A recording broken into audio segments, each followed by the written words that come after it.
Hello there, my dear companion on this winding road of life.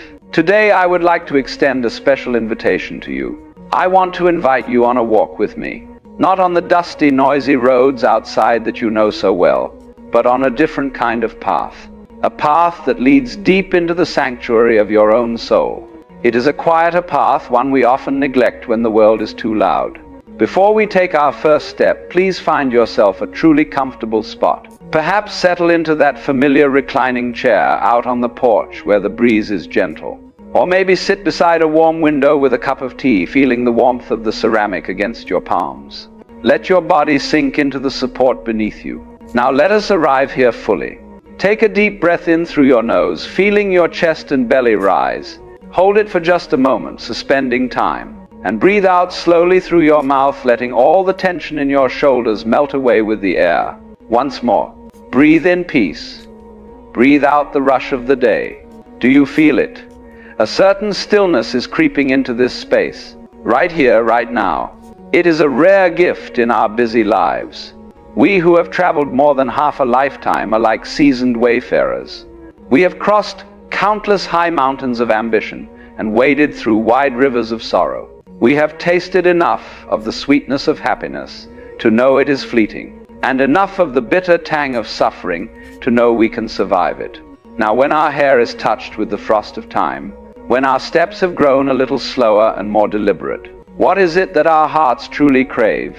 Is it not that single precious state, tranquility? But here is the great paradox. Why is it that even after laying down the heavy, tangible burdens of earning a living, even after our children have grown and built their own nests, many of us still feel our hearts weighed down? Why do those sleepless nights still visit us at 3 a.m.? Why do nameless anxieties still cling to us like shadows even when the sun is shining? You know, my friend, throughout the long journey of youth, we were diligent gatherers. We unintentionally picked up and placed into the backpack of our souls many heavy stones. There were stones named responsibility, stones named ambition, stones named fear of failure. At the time they were necessary ballast. They helped us stand firm against the fierce storms of life, keeping us from capsizing. But now the sea is calm. The fierce winds have turned into gentle breezes. Yet we have forgotten to set the ballast down. We continue to hunch over, carrying yesterday's burdens today, wondering why our twilight years do not feel as effortless and free as we had hoped. Today, in this quiet and safe space we have created together, we will do something very brave and very important.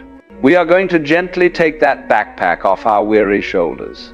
We will open it up, and together we will call by name the 7 heaviest, most common stones that most of us are still carrying without realizing it.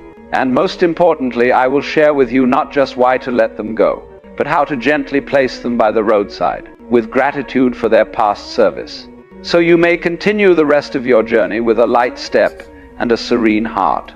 Stone Hashon, the obsession with utility. Let us pull out the first stone. It is massive, jagged, and incredibly heavy. I call it the obsession with being useful in the old way.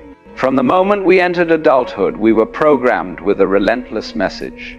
Your value equals your output. You had value because you earned the paycheck that kept the roof over your family's head. You had value because you were the boss, the expert, the go-to person who solved everyone's problems. You had value because you were the tireless homemaker, ensuring every meal was hot and every shirt was ironed. Society applauded your busyness. You wore your exhaustion like a badge of honor. And then the inevitable shift happens. You retire. Or perhaps your health no longer allows for that same intensity of work. Your children are self-sufficient. Suddenly the noise stops. You find your hands idle for the first time in 40 years. A vast, terrifying emptiness opens up before you. And in that silence, a cruel little voice often whispers, "If I am not doing, then what am I? If I no longer make money, if no one needs me urgently right now, am I useless? Have I become a burden?" I once spoke with a retired surgeon, a man whose hands had saved thousands of lives. When age brought a tremor to those hands and he had to lay down his scalpel, he fell into a deep depression. He told me with tears in his eyes, "I feel like an old car in a junkyard. I used to race and now I just rust. I have no value left." How heartbreaking it is that we discount the magnificent totality of our being just because one small function has changed. My dear friend, I want you to look at the ancient tree at the village entrance. Does it still bloom with the frantic energy of the young saplings every spring? No. Does it bear bushels of fruit for harvest? Perhaps not. But would anyone dare stand before it and call it useless? Absolutely not. Its value has merely transformed, deepened. It is no longer there to produce rapidly. It is there to anchor. It offers a massive, cool shade that shelters weary farmers returning from the sun-drenched fields. Its deep, ancient roots hold the soil together when the floods come, protecting the entire village. Its silent, dignified presence is a witness to history, a steady comfort to generations who played beneath it as children and now sit beneath it as elders. At this stage of life, you are that ancient tree. You must courageously let go of the stone that says, "I must do to have value." You must shift your understanding to the value of presence. You are useful now in a higher way. You are the emotional anchor for your chaotic children and grandchildren. When they are spun around by the storms of modern life, just sitting near your calm presence can ground them. Your ability to listen patiently without the need to immediately fix things is a rare healing medicine that busy young people desperately crave but cannot find elsewhere. The next time you feel useless because you aren't busy, go sit in your favorite chair. Do nothing. Just sit and breathe. Remind yourself, I am holding space. My calm presence is my contribution to this home right now. Value has shifted from doing to being, and being is enough. Stone #2, the heart wounds that refuse to close.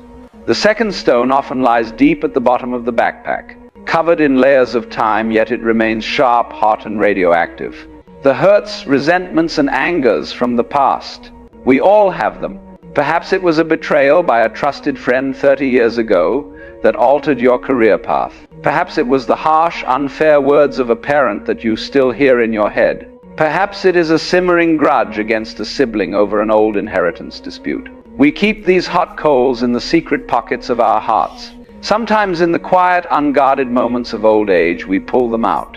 We blow on them until they glow red again, reliving the pain, feeling the fresh sting of injustice. We mistakenly think that by holding on to this anger, we are somehow punishing those who hurt us, keeping them on trial in our minds. But listen closely, my friend. That person, they may have forgotten long ago. They might be living happily somewhere, completely unaware of your inner turmoil. By holding on to this, only you are burning. You are drinking poison and expecting the other person to die. The twilight years are the golden era for true healing. Not because the people who hurt you deserve forgiveness, but because you deserve peace. You have carried this heavy, hot stone long enough. Forgiveness does not mean saying what they did was okay. It simply means saying, I will no longer let what you did control my happiness today. Try a surgery of the soul. Write a letter to the person who hurt you. Pour all your anger, your sadness, your accusations onto that paper. Don't hold back. No one will see it but you. Cry if you need to. Let the tears fall on the ink. And then, this is crucial, do not send it. Take that paper to a safe place and burn it. As you watch the flames turn your pain into harmless ash, say out loud, it is finished. I release you to your path, and I release myself to my peace. Feel the physical lightness that follows. Stone #3, the burden of expectation. This third stone is tricky. It is wrapped in soft, beautiful velvet labeled deepest love, but inside it is leaden. Our expectations of our children, our generation knew sacrifice intimately.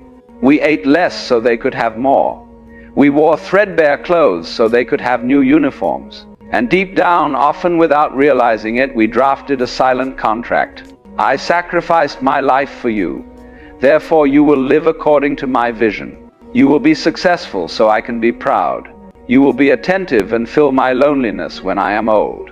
When children inevitably break this contract they never signed, when they choose a strange career, marry someone you find unsuitable, or simply become too overwhelmed with their own struggles to visit you every weekend, you feel devastated.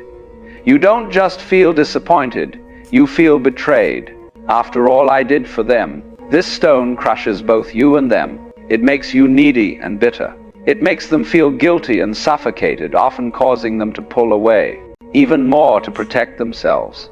Let us reframe this. The poet Khalil Gibran offered the most beautiful image for this. You are the bow, and your children are living arrows sent forth. The bow's only job is to bend with all its might, steady and strong, to launch that arrow as far as possible into a future you cannot visit. Once the arrow has flown, the bow must return to its state of rest. If the bow tries to fly after the arrow to steer it mid-flight, the bow will snap, and the arrow will be knocked off course. Your job as the active launcher is done. Now your role is the witness. Shred the silent contract. True love is a gift, not a loan that must be repaid. Look at your children now as fellow adults struggling with their own heavy backpacks. When you interact with them, try to have zero agenda other than enjoying their company, for exactly who they are right now, not who you wanted them to be. You will find that when you stop pulling on the rope of expectation, they often come closer on their own. Stone hash 4, the hopeless war with aging. The fourth stone is a battle we lose a little more every single day we stand before a mirror. The refusal to accept our own aging vessel. We look in the mirror and we don't just see changes, we see failures. This wrinkle is too deep. The skin on the neck is too loose. The walk has become a shuffle. We feel betrayed by our own bodies. We spend fortunes on creams that promise impossible reversals of time. We dye our hair pitch black, creating a harsh contrast with our gentle, storied faces. We are fighting a war against Mother Nature herself, and nature always wins. To fight her is to choose endless suffering. Let's try a new perspective. The Japanese have a beautiful philosophy called kintsugi. When a precious ceramic bowl breaks, they don't throw it away. They mend the cracks with pure gold. They believe the bowl is now more beautiful, more valuable, because it has a history. It has survived. Your body is that kintsugi bowl. Every wrinkle is a golden crack where a smile once lived, or where a tear of deep lesson fell. The scar on your knee from that fall years ago. The stretch marks on a mother's belly. These are your medals of valor from the battlefield of life. They prove you lived, you loved, you brought forth life, you endured. Don't hate this aging companion. It has been fiercely loyal to you. It has carried you through every single day of your life. Tonight, when getting ready for bed, instead of criticizing your body, thank it. Rub some lotion on your tired feet and say, "Thank you for walking me this far." Touch your weary hands and say, "Thank you for all you have built and held." Shift from criticism to gratitude, and you will feel an immediate lightening of the spirit. Stone hash 5. The I already know shield. The fifth stone is subtle. It disguises itself as wisdom, but it is actually calcification. The I know it all attitude. We have lived long, seen trends come and go, so it is easy to fall into cynicism. I've eaten more salt than you've eaten rice, we say. We dismiss the young as foolish. We dismiss new technology as useless noise. We wrap ourselves in the comfortable blanket of the familiar and refuse to peek out. This shield protects our ego, making us feel superior. But it also blocks every fresh, cool breeze that could revitalize our later years. It makes our souls age much faster than our bodies. If you want to stay truly young, the secret is not in a pill. It is in curiosity. Curiosity is the elixir of youth. When you are curious, you are humble, you are open, you are growing. Adopt a beginner's mind once a week. Deliberately choose something you know nothing about. Ask your grandchild to genuinely explain that video game they love. Not to judge it, but to understand why they love it. Try a food you've never eaten. Listen to a genre of music you usually hate just to see what it sounds like. When you say, "I don't know, teach me," you become a student of life again. Fresh and green rather than dry and brittle. Stone hash 6, excessive anxiety about the unknown future. The sixth stone is the ghost that haunts our quietest hours. The paralyzing fear of what if. What if I get a terrible disease and linger for years? Who will take care of me? What if my savings run out before my life does? What if something happens to my children when I'm gone? A little preparation is wisdom. But when preparation turns into obsession, it becomes a poison that seeps into every remaining good day we have. I have known many wealthy elderly people who live like paupers, afraid to spend a penny on enjoying life because they are hoarding for a catastrophe that may never come. They are starving themselves while sitting at a banquet. Look back at your own history, my friend. Really look. You have survived 100% of your worst days so far. You made it through wars, economic collapses, personal heartbreaks, illnesses. Every time you thought, I can't handle this, you did handle it. You are far more resilient, resourceful, and protected than your anxious mind gives you credit for. Create a worry box. If a worry keeps nagging you, write it down on a slip of paper and physically put it in a small box. Tell yourself, I have deposited this worry. I will deal with it on Saturday morning at 9 a.m. if it's still relevant. But for now, it's in the box, not in my head. Most of the time by Saturday, the worry has faded. Trust in your own proven ability to navigate storms when and only when they actually arrive. Stone #7, the great shadow, the fear of death. And finally, we reach the largest boulder, the one that casts a long shadow over all the others. The fear of the final door. In many cultures, we are taught it is bad luck to even speak of death, so we push it away. We live in denial, but the more we deny it, the more terrifying it becomes, lurking like a monster at the end of our road. This fear makes us grasp desperately at life, making our final years filled with panic rather than peace. Let me offer you a different image.